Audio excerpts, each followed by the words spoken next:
All of you are happy. All of you are very prospective with your success, confident in what you want and how you reach. Thank you so much. Sir, ఇంక నేను మాట్లాడవలసిన అవసరం లేదు. All of them are very confident అంట. Thank you so much. Another issue which I wanted to tell is, అంటే ముందు చెప్పిన ఒక చిన్న స్టోరీ, తల్లిదండ్రుల ప్రేమను మనం ఏ విధంగా ప్రతిఫలం ఇవ్వాలి అని చెప్పాను. తర్వాత చెప్పినటువంటి ఒక వీరోచితమైన పోరాటం ఎందుకు చెప్పాను అంటే, ఆ ఫైటింగ్కి మించినటువంటి ఫైట్ కాదు మనం చేసేది అని దాని గురించి చెప్పాను.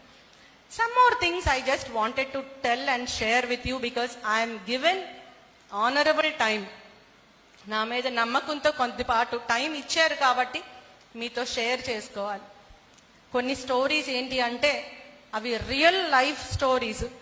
అవి చూసినప్పుడు మాకు ఎంత బాధ అనిపిస్తుంది అంటే, ఎందుకు ఈ తల్లిదండ్రులు వారు చేసినటువంటి తప్పేంటి, కంటమే వాళ్ళు తప్ప, పెంచడమే వాళ్ళు తప్ప అని. ఇందాక సౌమ్య మాట్లాడేటప్పుడు ఆడపిల్లలు ఇంట్లోంచి వెళ్ళిపోయిన తర్వాత అది ఏమవుతుందో స్టోరీస్ మేము చూసాము అని. అదే ఒకటి మీతో షేర్ చేసుకుంటాను. One girl who is studying her MBBS, she was not to be found for 3 or 4 days. ఇంట్లో లేదు, 4-5 రోజులు కూడా ఇంట్లో లేదు. లేకపోతే వాళ్ళ ఫాదర్ వచ్చి ఏడ్చుకుంటూ నా దగ్గరికి వచ్చాడు. Then I was west DSP here. ఆ తర్వాత తన కాల్ డీటెయిల్స్ ఏవో మా ఇన్వెస్టిగేషన్ టెక్నిక్స్ తోటి మేము ఆ అమ్మాయిని మళ్ళీ తీసుకొని వచ్చాం. That girl is studying MBBS 3rd year. ఇంకా 2 సంవత్సరాలు అయితే MBBS మొత్తం అయిపోతుంది. అంటే రెక్కలు ఆల్మోస్ట్ వచ్చేస్తున్నాయి. ఇంకా రెక్కలు వచ్చేసినాయి కదా, నేను ఎగిరిపోవచ్చు అనుకుంటుంది. కానీ ఆ రెక్కలకి కారణమైనటువంటి వాళ్ళ గురించి ఆలోచించలేదు.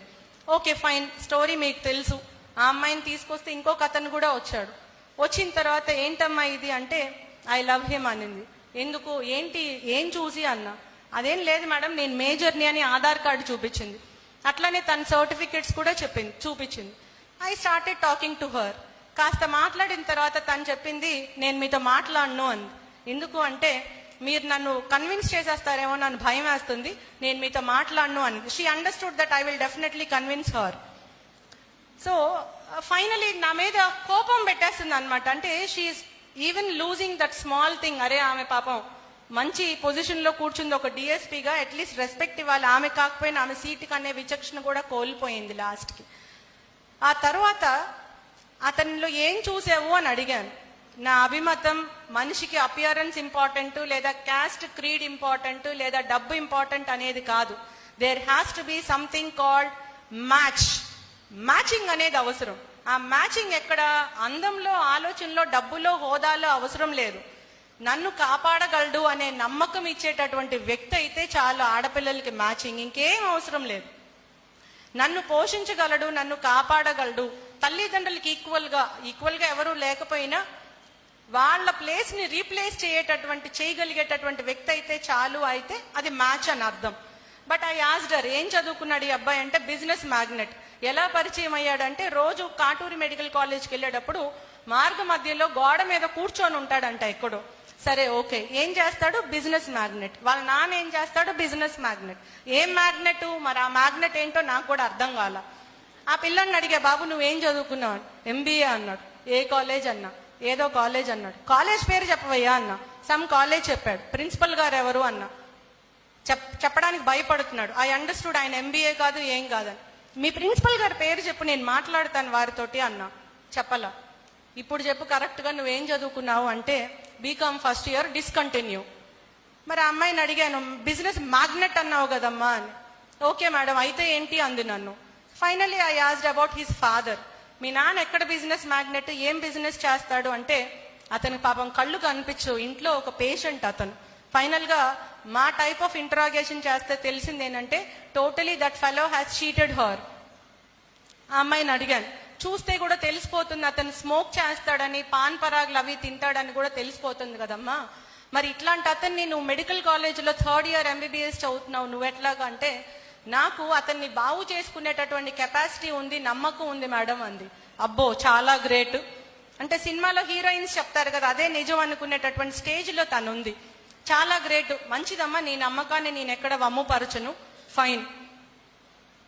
సరే, ఇప్పుడు ఏం చూసి వెంటనే నీ తల్లిదండ్రుల్ని వదిలేసి అతనితో వెళ్ళిపోతావు అంటే, నేను మేజర్ని మేడం, మీరు నన్ను ప్రశ్నించే హక్కు మీకు ఎక్కడుంది? నేను కోర్టులో ఫైల్ చేస్తాను అది ఇదని కొంచెం గట్టిగా మాట్లాడింది. అంటే చదువుకుంటుంది కదా, అందుకోసమే. I asked her only one question. రాజ్యాంగము నీకు 18 సంవత్సరాలు వచ్చింది కాబట్టి నీ నిర్ణయం నువ్వు తీసుకునే హక్కు నీకు ఇచ్చింది, తప్పు లేదు. నువ్వు ఎవరికి ఓటేస్తావో ఆ హక్కు నీకు ఇచ్చింది, తప్పు లేదు. నువ్వు ఎవరితో లైఫ్ షేర్ చేసుకుంటావో ఆ హక్కు నీకు ఇచ్చింది, తప్పు లేదు. నువ్వేం చదువుకోవాలనుకుంటున్నావో, ఏ ఉద్యోగం చేయాలనుకున్నావో ఆ హక్కు కూడా నీకు ఇచ్చింది రాజ్యాంగం, తప్పు లేదు. కానీ తల్లిదండ్రుల్ని చీట్ చేయొచ్చు, వాళ్ళ గుండెల మీద తన్ని నువ్వు ఎవరితో అయినా వాళ్ళతో వెళ్ళిపోవచ్చు. వాళ్ళ నమ్మకాన్ని కాల రాసేటటువంటి హక్కు ఏ రాజ్యాంగంలో ఇచ్చింది అని అడిగాను. ఆన్సర్ లేదు. Go now you fight any court of law. నీకు ఇష్టమైన కోర్టులో నువ్వు ఫైల్ చేయి. నేను పర్సనల్ గా అపియర్ అయ్యి అదే కోర్టు జడ్జి గారికి చెప్తాను ఏ హక్కు రాజ్యాంగాన్ని తల్లిదండ్రుల్ని మోసం చేసేటటువంటి హక్కు ఏ ఆర్టికల్ కింద ఇచ్చింది అని అడుగుతాను. Now you go and file the suit అని అన్నాను. Then she started crying. I'm very sorry అని చెప్పాను. ఈ సారీ నువ్వు నాకు కాదు చెప్పాల్సింది, నీ మీద నమ్మకం పెట్టుకొని నీ తల్లిదండ్రులకు చెప్పు. బికాస్ వాళ్ళ పేరెంట్స్ చెప్తున్నారు ఎంత కష్టపడి ఆ అమ్మాయిని చదివించారు అని. ఇంట్లో 4 పిల్లలు ఉంటే ఈ అమ్మాయి ఒక్కతే ఎంబీబీఎస్ చదువుతుంది. దానికోసం ఆ అమ్మాయి కోసం వాళ్ళందరూ ఒక రూమ్ లో ఉండి ఈ అమ్మాయి ఒక్కదాని కోసం ఒక రూమ్ ఇచ్చారంట. బికాస్ పెద్ద చదువు చదువుతుంది కాబట్టి తన కోసం సెపరేట్ బెడ్, తన కోసం రీసెంట్ గా ఏసీ పెట్టించారు. And now since she is coming out after completion of her MBBS and she can earn her own money, she got independence or freedom to go away from that family. ఎందుకు వెళ్ళిపోవాలనుకుంటున్నావు అంటే ఆ ఇల్లు చాలా ఇరుగ్గా ఉంది, నాకు వాళ్ళని చూస్తేనే అసహ్యంగా ఉంది, ఎంతసేపు గొడవలు, తినటానికి తిండి కూడా లేదు. ఇదే answer. Who gave, which constitution gave that right? I really don't understand. ఒక్కసారి నేను నీకు ఇష్టమైనటువంటి కోర్టులో నువ్వు ఫైల్ చేసుకో. ఆ కోర్టులో ఉన్నటువంటి జడ్జి గారికి కూడా పిల్లలు ఉన్నారు. ఆ పిల్లలు కూడా నీలాగే నాకు రాజ్యాంగం హక్కు ఇచ్చింది అంటే ఆయన మనసులో వచ్చేటటువంటి ఆలోచన కూడా ఇదే. ఏ రాజ్యాంగం కూడా తల్లిదండ్రుల ఆలోచనల్ని, వాళ్ళు మన మీద పెట్టుకున్నటువంటి నమ్మకాన్ని కాల రాసేటటువంటి హక్కు ఇవ్వదు, ఇవ్వలేదు కూడా. Now it is our duty to again think that ఏ రాజ్యాంగంలో అయితే హక్కులు ఇచ్చారో, ప్రాథమిక హక్కులు, ఫండమెంటల్ రైట్స్ అనేవి పొందుపరిచి ఉన్నాయో అదే రాజ్యాంగంలో పక్క చాప్టర్ లోనే ఇంకొకటి ఇచ్చారు. ఏంటది? ఫండమెంటల్ రైట్స్ పెట్టిన తర్వాత నెక్స్ట్ చాప్టర్ లో ఏముంటాయి? ప్రాథమిక బాధ్యతలు, ఫండమెంటల్ డ్యూటీస్.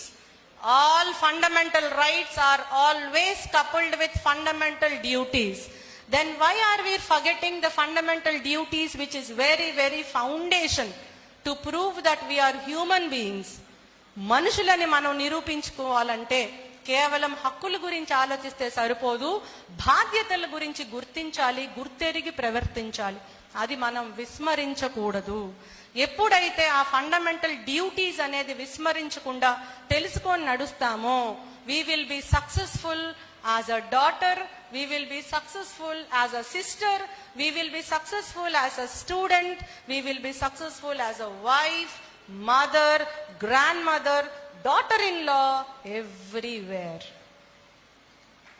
అటు ప్రొఫెషనల్ లైఫ్ లో, పర్సనల్ లైఫ్ లో రెండిట్లో కూడా సక్సెస్ ఉండాలి అంటే మనకు కావాల్సింది ఏంటంటే మన హక్కులతో పాటు మన బాధ్యతలు. Always fundamental rights in which ever constitution you take under the sun, the fundamental rights are coupled with fundamental duties. ప్రాథమిక హక్కులతో పాటు పక్కనే ఉండేవి, మనల్ని ఎప్పుడు పొడుస్తూ ఉండేవి ప్రాథమిక బాధ్యతలు. ఈ ప్రాథమిక హక్కులతో పాటు ప్రాథమిక బాధ్యతలు గుర్తించాలంటే మనకు కావాల్సింది clarity of thoughts. Wherever I go, whichever college I address, I only speak more about clarity of thoughts. ఆ క్లారిటీ ఆఫ్ థాట్స్ ఏంటి అంటే మనం ఎంచుకున్నటువంటి రోల్లో కానీ, మనం ఎంచుకున్నటువంటి గోల్లో కానీ క్లారిటీ ఉండాలి. మనం చదివేటటువంటి చదువులో కూడా క్లారిటీ ఉండాలి. దాని మీద బేసిక్స్ మీద పటుత్వం ఉండాలి. ఇందాక ఒక సార్ మాట్లాడారు. He told you have to have lot of strong foundation on the language which you speak. Along with that, what you have to have is the clarity in your basics. అది ముందు స్కూల్లోనే రావాలి. ఒకవేళ స్కూల్లో రాకపోయినా ఇప్పుడు కూడా ఏమి మించిపోయింది లేదు. మీలో ఉన్నటువంటి రోల్ అండ్ గోల్ క్లారిటీకి, మీ తల్లిదండ్రులకి మేమేదో చెయ్యాలనే తపనకి, అది సక్సెస్ఫుల్గా అవ్వాలి అంటే మీకు కావాల్సింది ఏంటంటే మీరు ఎంచుకున్నటువంటి మార్గం, మీరు చదివేటటువంటి చదువు, మీరు ఏ పయనంలో వెళ్ళాలనుకుంటున్నారో వాటన్నిటికీ కూడా క్లారిటీ కావాలి, బేసిక్స్ మీద అవగాహన కావాలి. When we call what are the 2 elements of democracy అని ఎవరన్నా మనల్ని అడిగారు అనుకోండి, స్టోరీలు చెప్పి 10 పేజీలు రాయొచ్చు, కానీ only 2 things which we have to tell or democracy అనగానే we have to tell it is nothing but the principle of equality and it is nothing but the principle of universal adult franchise అని చెప్పగలిగేటటువంటి clarity మనకు కావాలి. ఆ clarity basics మీద పటుత్వం ఉంటేనే వస్తుంది. కానీ కాసేపు సెల్ ఫోను, కాసేపు యూట్యూబ్, కాసేపు ఫేస్బుక్, లేదా వాట్సాప్, లేదా ఒక ఫోన్ కాల్, ఇదంతా అయిపోయినాక రేపు ఎగ్జామ్ ఉంది, అనవసరంగా మా సార్ మాటికి ఎగ్జామ్స్ పెడతాడని 4 ఇంపార్టెంట్ క్వశ్చన్లు తీసుకొని ఆ 4 ఇంపార్టెంట్ క్వశ్చన్లో మనం ఏదైతే ఇంపార్టెంట్ అనుకున్నామో అది చదవక, అర్థం కాక రాత్రంతా కూర్చొని, if you burn that mid night oil, never we can reach this stage. You have to have the clarity of your thoughts, the clarity of what we speak, the clarity of what we think, the clarity of first what we are. కూతురుగా నా role clarity ఏంటి, అక్కగా నాకున్నటువంటి clarity, నా బాధ్యత ఏంటి, ఒక స్టూడెంట్గా నా బాధ్యత ఏంటి, ఇంత మంచి హాస్టల్లో ఒక వార్డుగా ఉన్నా నేను ఏ విధంగా ప్రవర్తించాలి, ఏ విధంగా చదువుకోవాలి, ఎలా సక్సెస్ అవ్వాలి, ఏ విధంగా నేను నడవాలి, ఆలోచించాలి, తోటి వాళ్ళతో ఎట్లా మెలగాలి, వీటన్నిటిలో క్లారిటీ ఉండాలి. That is called as role clarity. I always speak about it where ever I go, because I believe in letter and spirit. I was sitting there, my son was calling me. ఏదో ఫంక్షన్కి వెళ్ళాడు, 7th class పిల్లోడు, వాళ్ళ friend birthday party ఉంది. I cannot do away with that responsibility because I am a mother to him. నేను additional superintendent of police అంటే it is nothing for him. I'm only mother to him. So phone మాట్లాడుతుంటే phone lift చేసి నువ్వు ముందు రెడీగా ఉండు, తర్వాత car వస్తుంది తీసుకొని వెళ్తారు. I have to do that. I can't do away with that role because I'm a mother. I have to discharge that duty. మా ఫాదర్ కాల్ చేసి నేను నైట్ వెళ్ళాలి, టికెట్ బుక్ చేసావా అని అడిగారు. ఇంకో కాల్ ఇందాక చేశానని చెప్పాను. It is my duty. అరే నేను ఇక్కడ పెద్ద వేదికలో ఉన్నాను, పెద్ద మనుషులు పక్కన ఉన్నాను అంటే అయితే ఏంటి? It is nothing to do. You are sitting here, you have to discharge all roles. అందున ఆడపిల్లలకి ఇంకా అద్భుతమైన స్థానం మనకి ఇచ్చారు. ఎందుకు అంటే మనం అన్ని రోల్స్ ని ఈక్వల్ గా చిరునవ్వుతోటి చేస్తాము అనే నమ్మకం సమాజానికి ఉంది, భగవంతుడికి ఉంది.